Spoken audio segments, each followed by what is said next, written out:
Ang word for the week natin ay ang cooperation o ang pakikipagtulungan.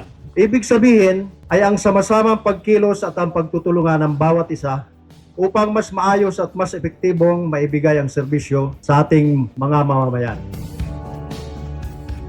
Sa ating pang-araw-araw na trabaho, hindi sapat na tayo ay kumilos ng mag-isa. Mas magiging matagumpay ang ating mga gawain kapag tayo ay nagtutulungan, nagkakaintindihan at nagkakaisa. Tandaan po natin, ang tunay na pag-unlad ng isang komunidad ay nagsisimula sa pagkakaisa at pagtutulungan ng bawat isa.